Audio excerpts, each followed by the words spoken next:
수많은 무리들 줄지어 그분을 보기 위해 따르네. 평범한 목수이신 그분 앞에 모든 무릎이 꿇어 경배하네. 모든 문제들 하나하나 죽음까지도 힘을 잃고 생명의 근원 대신 예수 이름 앞에 모든 권세들 굴복하네.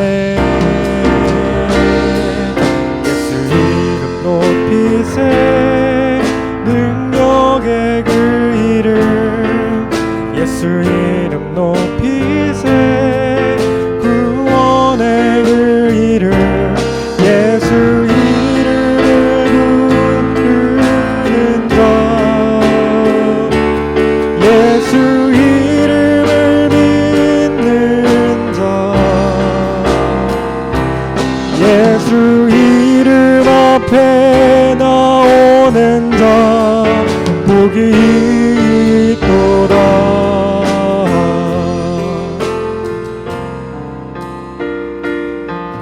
수많은 무리들 줄지어 그분을 보기 위해 따르네. 평범한 목수이신 그분 앞에 모든 무릎이 꿇어 경배하네. 모든 문제들 하나하나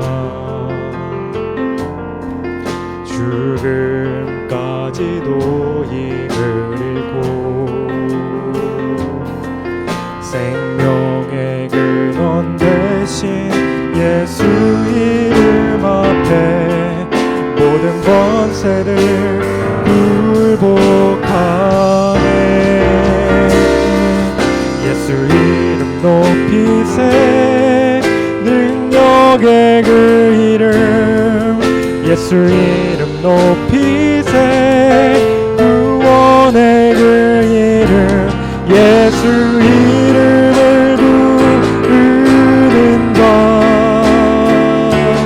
예수 이름을 믿는 자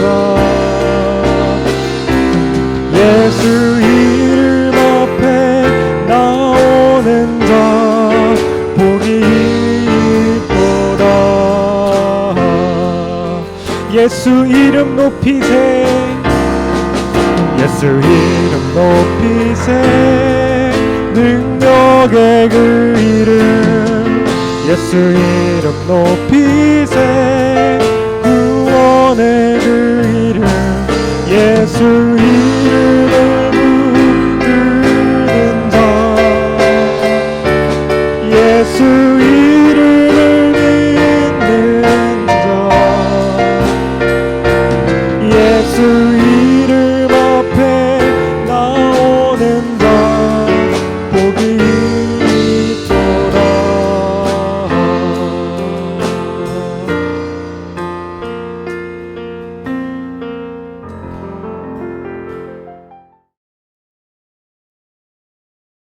하나님이여 내가 주께 새 노래로 노래하며 10줄 비파로 주를 찬양하리이다. 주는 왕들에게 구원을 베푸시는 자시요 그의 종 다윗을 그 해하려는 칼에서 구하시는 자신이이다. 이방인의 손에서 나를 구하여 건지소서. 그들의 입은 거짓을 말하며 그 오른손은 거짓의 오른손이이다. 우리 아들들은 어리다가 장성한 나무들과 같으며 우리 딸들은 궁전의 양식대로 아름답게 다듬은 모퉁이 돌들과 같으며 우리의 곳간에는 백곡이 가득하며 우리의 양은 들에서 천천과 만만으로 번성하며 우리 수소는 무겁게 실었으며 또 우리를 침노하는 일이나 우리가 나아가 막는 일이 없으며 우리 거리에는 슬피 부르짖음이 없을진데 이러한 백성은 복이 있나니 여호와를 자기 하나님으로 삼는 백성은 복이 있도다.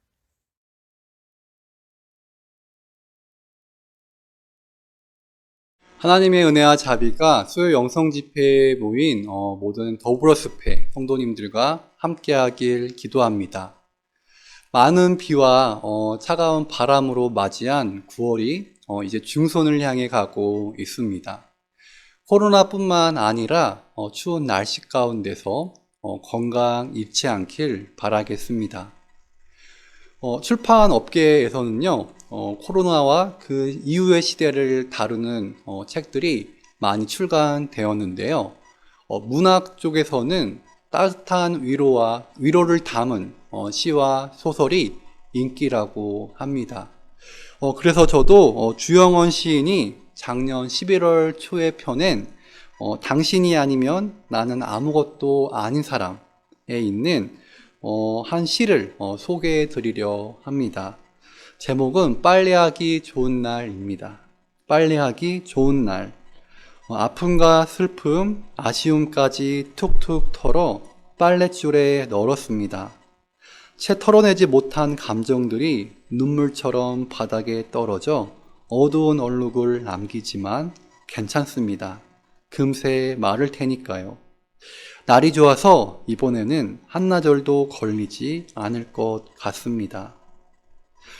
정말이지 코로나뿐만 아니라 우리 가슴 가운데 있는 슬픔과 아픔 그리고 아쉬움의 눈물들이 가을 햇빛 아래서 빨리 사라져지기를 바래 봅니다. 이제 우리 함께 본문을 살펴보면서 말씀을 나눠보도록 하겠습니다. 오늘 우리가 함께 읽은 시편 144편은 혼합된 궁중시의 양식을 띠고 있습니다. 궁중시로 분류되는 건 시의 전반부에 하나님께 무언가를 간구하는 왕의 모습이 등장하기 때문입니다. 혼합되었다라는 말은 1에서 11절은 왕의 기도로 12에서 15절은 찬양시로 분류할 수 있기 때문입니다. 시편 144편의 내용은 이렇습니다. 1에서 11절은 유다의 어느 왕이 전쟁의 혼란한 상황 가운데에서 유다의 영토를 보호해 주시고 유다의 왕들을 지켜주신 여호와의 이름을 찬양합니다. 그리고 왕은 대적자들로부터 자신을 보호해 달라고 여호와께 간구합니다. 12에서 15절은 왕이 아닌 이스라엘 백성들의 목소리가 등장한다고 볼 수 있습니다. 그들은 후손들이 건강과 그다음에 후손들이 살게 될 새로운 세상을 간구합니다. 그리고 그들은 이 모든 것을 이루실 여호와를 찬양하며 또한 자신들이 이러한 여호와 하나님의 백성됨을 찬양합니다.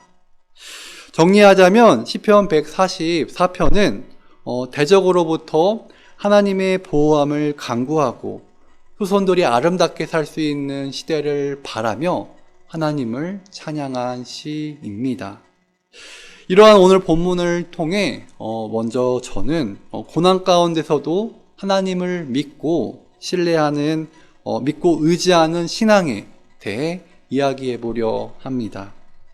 시편 144편의 저작 배경을 연구한 이들은 이 시가 후기 포로기 시절 때 만들어졌다고 봅니다.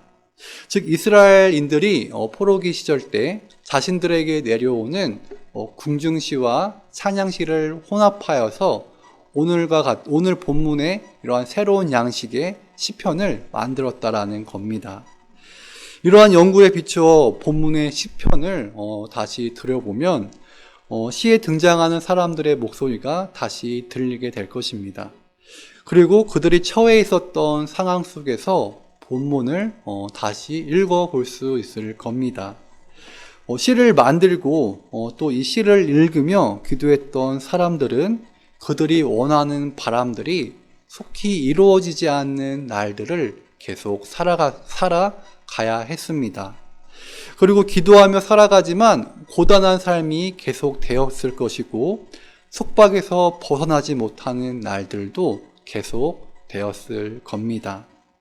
하지만 또 하나 분명한 건 이 시를 만든 이들은 이스라엘 사람들이 계속 하나님을 찾으며 기도하며 살아가기를 바랬다라는 겁니다.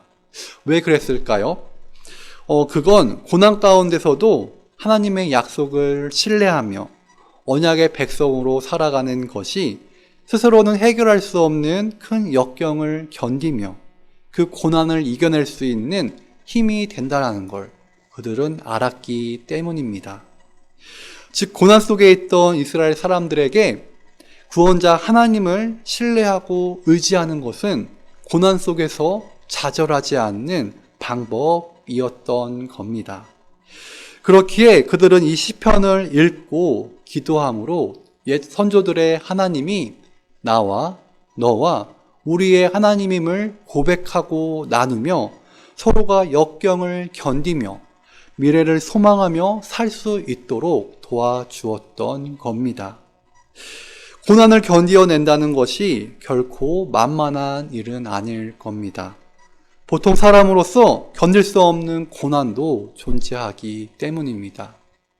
하지만 그렇다고 해서 고난이 세상의 전부이며 끝은 아닙니다. 그리스도인들에게 세상의 시작과 마지막은 오직 하나님 한 분이시기 때문입니다. 고난 가운데 있다면 우리 함께 더 하나님을 찾으며 기도합시다. 그리고 좌절하지 않도록 서로 도우며 기도합시다. 그 기도 가운데 하나님의 은혜와 자비가 함께하길 저 또한 기도하겠습니다. 다음으로 시편 144편은 하나님께서 불의한 자들을 심판하는 분임을 다시금 확인시켜 줍니다. 여호와께서는 그의 백성을 해하려는 칼로부터 악인들의 거짓된 입과 오른손으로부터 그의 백성을 지키시는 분입니다. 그렇기에 우리는 악인들이 하나님의 공의로운 심판을 받고 하나님의 백성이 평화롭게 살아가는 하나님 나라를 소망하게 되는 것입니다. 그런데 우리가 잊지 말아야 할 것이 있습니다. 그건 하나님께서 우리를 위해 구원자로 일하신다라는 걸 믿는 것은 우리 또한 누군가에게 하나님의 구원을 전하는 사람으로 살아갈 수 있어야 한다는 겁니다. 그런 점에서 예수님은 우리가 어떻게 하나님의 구원 사역에 참여할 수 있는지를 몸소 보여주었습니다. 예수님은 돌봄이 필요한 자들에게 다가가셨습니다. 그래서 예수님은 아픈 자에게는 치유함을 주시고 줄인 자에게는 먹을 것을 주시고 소외된 자들과는 대화를 나누셨습니다. 예수님께서는 가르침뿐만 아니라 사람들을 위한 돌봄으로 하나님의 구원을 보여주셨던 겁니다. 우리는 이러한 예수님의 모습을 잊지 말아야 할 겁니다. 물론 코로나 때문에 우리의 삶 역시 녹록지 않을 것입니다. 하지만 어려운 상황 가운데서도 이웃에게 또는 고난 가운데 있는 자들에게 예수님의 돌봄을, 하나님의 사랑을 흘려보내는 더불어 숲의 모든 성도님들 되시길 축복합니다. 마지막으로 시편 144편은 우리가 우리의 후손들에게 어떤 세상을 물려줘야 할지를 고민하도록 만듭니다. 고난 가운데 있던 이스라엘인들은 그들의 후손들은 경제적으로 부유하고 자유롭게 살아갈 수 있는 영토 가운데에서 살아가길 바랬습니다.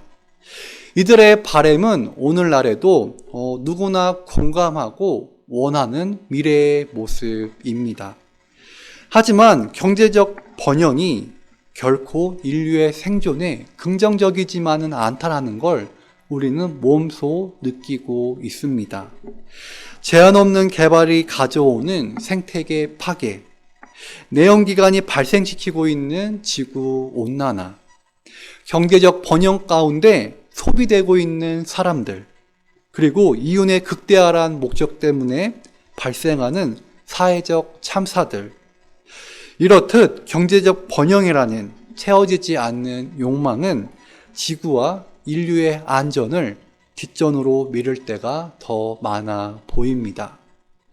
그렇기에 우리는 우리의 후손들이 경제적 부유함을 넘어 지금보다 더 회복된 지구에서, 지금보다 더 안전한 사회와 세상에서 살아갈 수 있도록 기도해 주어야 할 것입니다. 그렇기에 우리는 이제 말씀을 정리해 보려 합니다. 우리는 고난 속에서도 하나님을 찾고 의지해야 합니다. 하나님의 은혜와 자비가 우리를 좌절 속에서 구원해 줄 겁니다. 또한 우리는 어려운 상황 속에서도 예수님처럼 하나님의 구원을 이웃에게 흘려보낼 수 있어야 합니다. 그리고 마지막으로 우리는 후손들에게 건강한 생태계가 보존된 지구와 지금보다 더 안전한 사회와 세상을 우리 후손들에게 물려줄 수 있도록 기도하고 행동해야 할 것입니다. 이러한 신앙의 여정은 결코 쉬운 일이 아닐 것입니다. 그렇지만 우리가 서로에게 믿음의 동역자가 되어 준다면 그 걸음은 외롭진 않을 것입니다. 이를 위해 고난 가운데서도 우리와 세상을 구원하실 하나님을 믿으며 함께 찬양하는 더불어 숲의 교회 공동체가 되길 바랍니다. 이 시간 함께 기도하겠습니다.